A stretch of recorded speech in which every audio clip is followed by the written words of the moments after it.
bienvenue sur la chaîne Mystique. Alors on se retrouve aujourd'hui pour la question.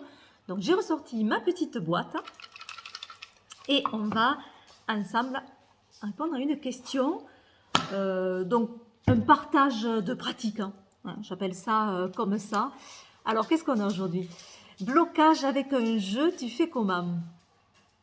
Blocage avec un jeu, tu fais comment? Alors, tout dépend le blocage en fait. Voilà, déjà tout part de là. Quel est le blocage? Si c'est quelque chose de rédhibitoire, ou si c'est par exemple, des fois on a des jeux qu'on veut, je sais pas pourquoi on est attiré par un jeu, et vraiment attiré, on se dit il me faut ce jeu, et finalement quand on l'a en main, l'alchimie passe pas. On se rend compte qu'il y a quelque chose qui fait que on ne sait pas quoi, mais ça passe pas. Alors, c'est pas dû à nous, c'est pas dû au jeu en lui-même, mais c'est cette alchimie qui se fait pas. Alors, des fois, il y a des timings sur les jeux. Je dis toujours, ce sont des rencontres, les jeux. Et des fois, on n'est pas sur le bon timing pour cette rencontre, et pour différentes raisons. Et on va le ressortir quelques temps plus tard en se disant, mais c'est vrai que j'ai ce jeu, pourquoi je ne me suis pas penché dessus? Parce qu'en fait, il est bien, et à ce moment-là, on va laisser la chance à ce jeu, et effectivement, on va pouvoir travailler avec lui. Donc c'est vrai que des fois, on a un blocage qui est transitoire, quoi, parce que c'est pas dans le bon timing, mais ça revient après. Maintenant, il y a des jeux qu'on a depuis des années et qui, ça ne matche pas. Donc là, en général, quand vraiment ça ne matche pas avec un jeu, pour différentes raisons, je m'en sépare. Voilà, je les garde pas, ou alors si je le garde, c'est pour une raison peut-être sentimentale, ou quelque chose qui fait que j'arrive pas à m'en séparer, ça arrive aussi ça. Mais sinon, soit je le donne, ou soit je le revends sur Vinted. Voilà, déjà ça. Ensuite, il y a certains jeux où il y a un blocage plus intellectuel, on va dire. C'est-à-dire que ce sont des jeux où on a envie de s'y pencher dessus, mais on sait que ça va prendre du temps parce qu'il y a un apprentissage à faire. Et que pour l'instant, ben oui, on est bloqué pour l'utiliser parce que on n'a pas fait cet apprentissage-là, donc on ne peut pas l'exploiter bien comme il faut, ce jeu. Ceux-là, évidemment, je les garde parce qu'en général, ce sont des jeux vraiment que j'ai envie d'approfondir, mais je manque de temps pour le faire. Ou je ne me donne pas le temps, en tout cas, pour le faire. Ça, j'ai quelques jeux comme ça. Mais je crois que je vais aller en chercher comme ça. Je vais vous montrer à mesure. Ça sera plus simple. Je reviens de suite. Me revoilà. Donc, j'ai amené quelques jeux par-ci, par-là pour bien étayer ce que je dis. Donc au départ, je vous disais, en fait, il y a des jeux où ça ne matche pas. Là, je ne peux pas vous en montrer parce qu'en fait, vraiment, les jeux où ça n'a pas matché, je m'en suis séparée. Voilà. Voilà. Ah, si, j'en ai un à vous montrer quand même. Mais je suis en séparation avec ce jeu. Nous sommes en instance de divorce parce que je l'ai mis sur Vinted. Et ça, là, il y a quelque chose de rédhibitoire, en fait, pour moi. Je parlais au début qu'effectivement, il pouvait y avoir des choses rédhibitoires qui font que. Là, c'est le cas sur ce jeu. C'est l'oracle oriental de Noranou. Je ne m'en suis jamais servi. Alors, hop, je vous montre. Alors, c'est un détail, hein, mais ça m'a bloqué. Voilà, ça m'a bloqué, donc je ne peux pas. Alors, où est-elle? Je vous montre la carte. Elle est là. Alors, en fait, c'est cette carte. Donc, vous n'allez pas comprendre au début, hein, je vous montre la carte. Voilà, il n'y a rien de particulier. C'est un poignard avec un éclair. Donc, carte, voilà, on voit difficile, hein, il y a un nuage, un éclair, un poignard. On voit que l'énergie de cette carte est dure. Mais je vous montre ce qui est marqué dans le petit livret.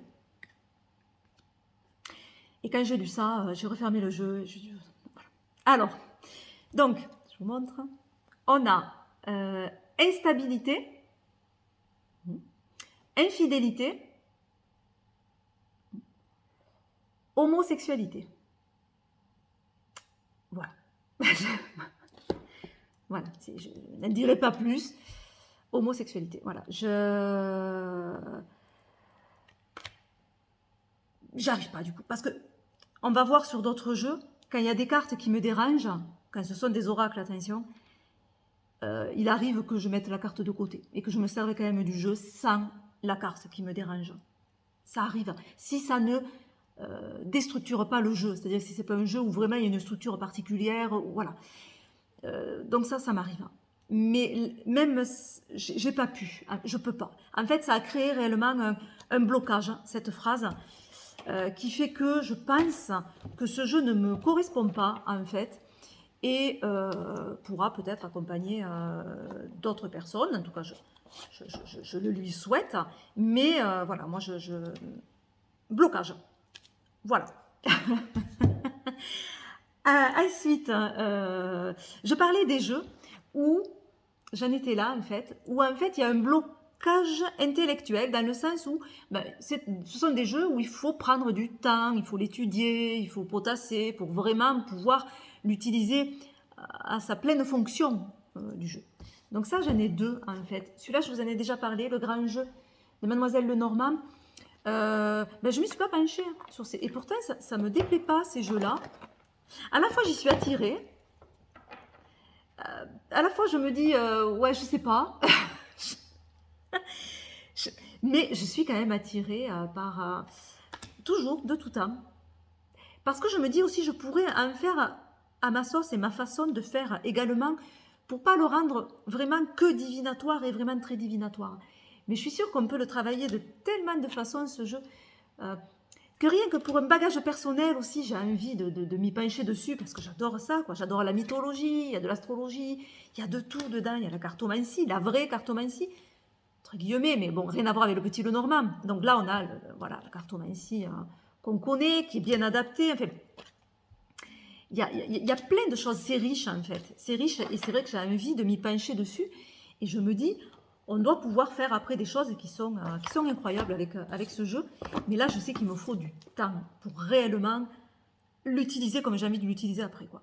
Voilà, donc forcément je le garde, et je me dis que son heure viendra où j'aurai le temps vraiment de l'exploiter.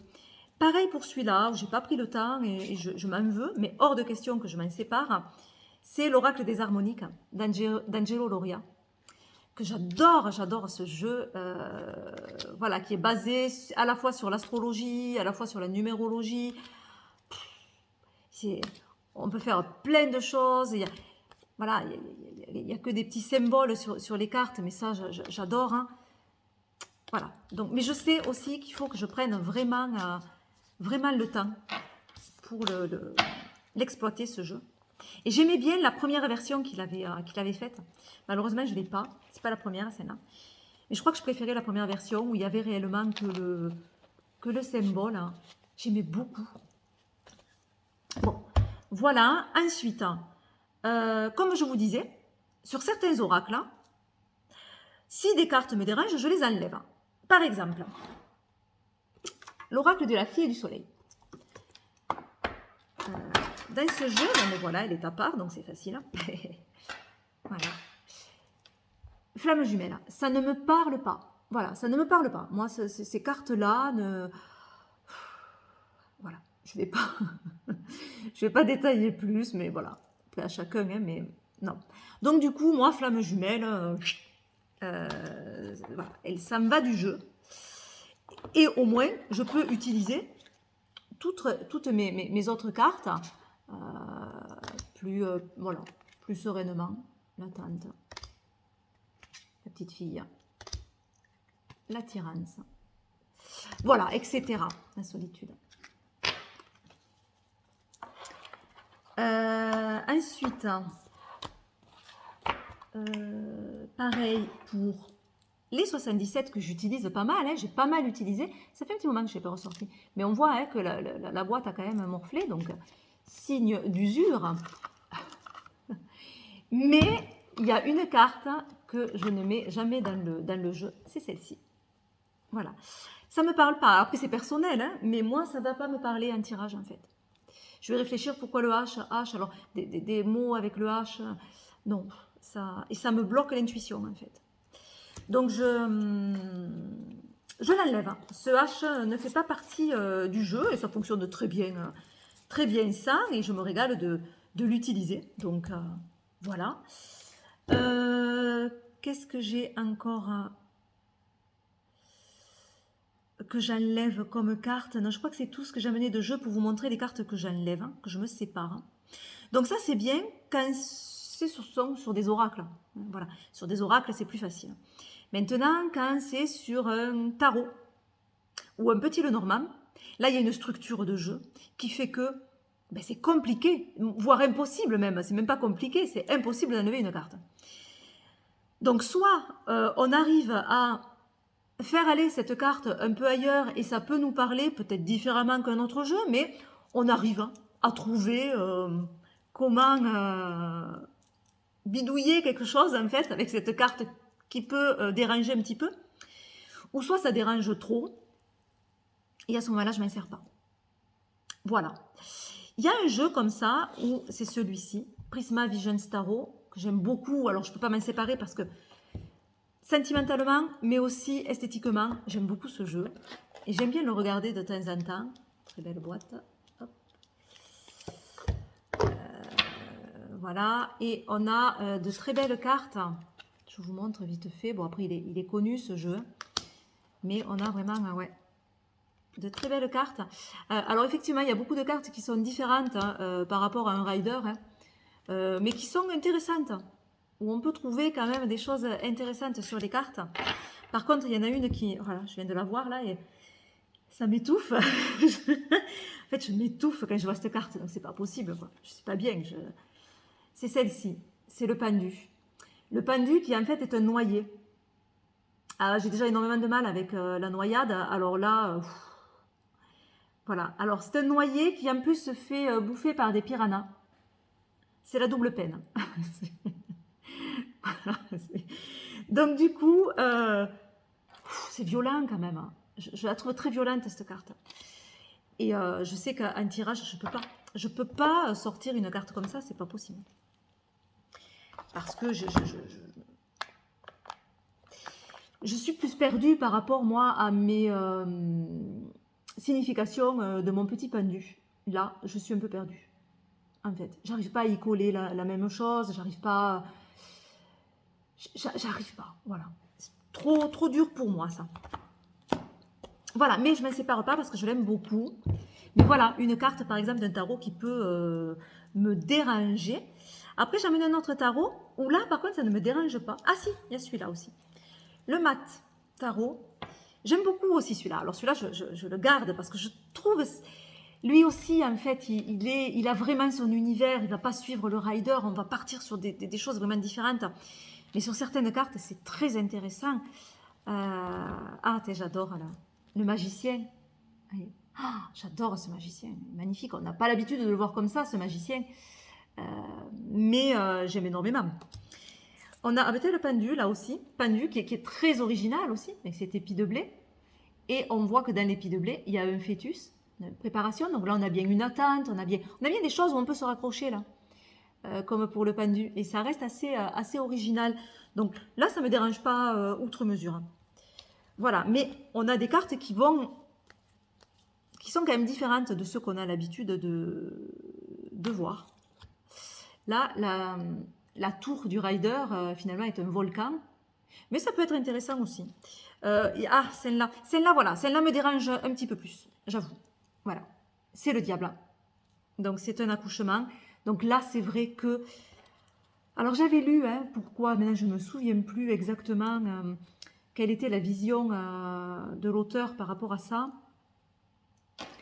Je ne sais plus. Mais c'est perturbant. Celle-là, elle est perturbante.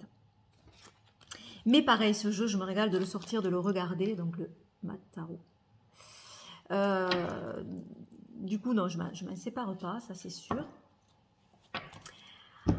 Après, j'ai le tarot du royaume caché. Celui-là, je l'adore, mais je l'aime, celui-là. Mais là, c'était juste pour vous montrer qu'il y a effectivement des cartes qui sont différentes de ce qu'on a l'habitude de voir, mais par contre, qui peuvent être intéressantes. C'est-à-dire que ce n'est pas vraiment le changement qui peut être problématique. C'est plus de ne pas retrouver d'accroche sur ce changement. Parce que là, par exemple, ben voilà, on va commencer par celle-là, hein, pourquoi pas, hein, parce qu'il y en a plusieurs hein, dans ce jeu. On a le 10 d'épée. J'adore cette vision, moi, du 10 d'épée. On n'a pas l'habitude de le voir comme ça. On a plus l'habitude de se voir soumis à ce qui arrive, à cette fin tragique, où on a souvent un personnage avec 10 épées plantées dans le dos. Voilà, on a souvent quand même des illustrations comme ça, où on a une fin qui est difficile, hein, mais qu'on subit quelque part. Et là, j'aime cette inversion parce que là, on la subit moins, c'est-à-dire que il y a quelque chose d'implacable là. Il y a une fin implacable. Là, ça fait penser au dernier combat, quoi. On va mener son dernier combat et, euh, et peut-être ça va nous soulager, même si c'est difficile, hein. On a un peu tout dans cette carte.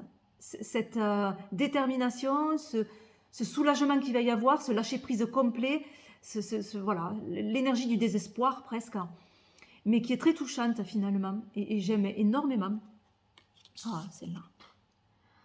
J'adore. Le 10 de bâton. Où on a l'habitude de voir vraiment le fardeau avec le poids. Et là, c'est plus les responsabilités, mais c'est vachement intéressant. J'adore. Bon, enfin, voilà. Oh, la lune aussi. Bon, enfin, je pourrais vous parler de toutes les cartes de ce tarot, donc on va arrêter là. Donc, le tarot du royaume caché. Donc voilà, là, ça ne me dérange absolument pas qu'il y ait quelque chose qui amène ailleurs. Pas du tout. Il y a aussi des jeux où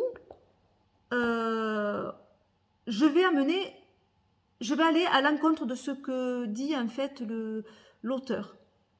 C'est-à-dire que l'auteur va avoir une carte avec tel mot-clé, mais moi, ces mots-clés ne vont pas me parler. Et je vais avoir une autre vision de cette carte-là. Donc, c'est possible que je change, moi, et que je l'utilise autrement, cette carte. Ça va bien quand dans la carte, il n'y a pas le mot-clé. Parce que s'il y a le mot-clé, par contre, là, ça me crée ça me perturbe. Alors, l'oracle des reflets, Célia Mélesville, on ne le présente plus, ce jeu. C'est la carte du cheval, là. Voilà, carte du cheval. Mais ça va puisqu'on a marqué que le cheval, donc je ne suis pas embêtée. Cette carte, pour moi, a pris une autre signification, parce que si je prends dans le livret, d'ailleurs j'avais échangé avec Célia par rapport à ça, et elle m'avait parlé de sa vision à elle, en fait, du cheval qui était comme ça. Et donc, elle avait mis arrogance, fierté, impertinence, vanité, vision réduite. Donc, des choses assez négatives sur le cheval. Alors que moi, j'ai pas cette vision du cheval. Et c'est vrai que du coup, quand sort cette carte, moi, c'est plus un appel à la liberté. En plus, avec ce beau soleil qui se lève à l'arrière, moi, j'ai vraiment cet appel à la liberté, ouais. Cette nouvelle fougue qu'il peut y avoir, s'élancer vers quelque chose de nouveau. J'ai plus quelque chose comme ça, moi, avec ce beau cheval. Voilà. Mais je crois que j'ai fait le tour. Donc, en fait, ça dépend le blocage, mais effectivement, soit c'est un blocage où je ne peux pas aller à l'encontre parce que ça crée vraiment, voilà, donc je m'en sépare, ou des cartes qui me dérangent vraiment sur des jeux où je ne peux pas l'enlever, tarot, petit Lenormand. Alors, je ne vous ai pas montré des petits Lenormand. Petit Lenormand, je suis pénible sur le petit Lenormand, moi. Ouais, ouais, des choses vont vite me déranger et je peux pas après utiliser la carte si vraiment ça me dérange, quoi. Donc je suis chiante, je n'utilise pas beaucoup de petit Lenormand en fait. Il y a des choses, après il y a des cartes où dans le petit Lenormand je peux avoir une autre vision mais je vais pouvoir m'adapter. Par exemple les oiseaux, moi j'aime bien quand c'est des oiseaux, voilà, ça piaille, ça, voilà, ça me va bien. Certains auteurs choisissent de mettre des chouettes. Ça me va un petit peu moins bien. Parce que j'ai une autre symbolique pour la chouette qui est quand même différente des oiseaux. Mais c'est pas rédhibitoire parce que je vais arriver quand même à m'y retrouver. Et puis pourquoi pas le faire aller un petit peu ailleurs. Donc à la limite, c'est pas parce qu'il y a des chouettes que je ne vais plus utiliser le jeu. Ça m'embête un peu parce que j'aurais préféré autre chose. Mais ça va. Par contre, des choses, des renards qui dorment, je peux pas. Des poissons dans un bocal, je peux pas. Je sais pas, mettons, des tours penchées ou pas stables, je peux pas. Voilà, il y a des choses pour moi, ça va trop à l'encontre en fait de ce que moi j'y mets, et c'est personnel en fait, mais sur ma symbolique, sur les choses, même si on va dans des univers qui peuvent être intéressants, si ça va à l'encontre de la symbolique, ben moi je peux pas l'utiliser, quoi. C'est comme ça. Voilà, donc pour les petits Lenormand, c'est vrai que bon, je suis peut-être un petit peu plus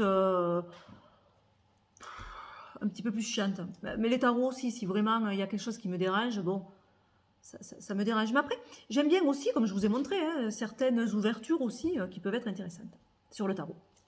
Et petit Lenormand, moins. En fait, c'est mon problème, le petit Lenormand, ouais. Il faut vraiment... voilà. Et ensuite, pour les oracles, ben, j'enlève la carte hein, et je me sers du jeu, si c'est possible, en fait. Hein, voilà. Voilà, j'espère que j'ai répondu à la question. Ben, je suis curieuse, comment vous faites, vous s'il y a quelque chose qui vous dérange, qui vous bloque dans un jeu, quand c'est une carte qui dérange, ou quand c'est... Dites-moi, j'aime bien savoir. Voilà, et si vous avez d'autres questions ou d'autres sujets que vous souhaitez que j'aborde lors de ces petites vidéos, ben, n'hésitez pas à me le dire dans les commentaires en dessous ou à m'envoyer un mail ou sur les réseaux, où vous voulez, un pigeon voyageur, ce que vous voulez, il n'y a pas de souci, mais en tout cas avec plaisir, je le rajouterai dans ma petite boîte. Voilà, je vous fais plein de gros bisous. Bye bye.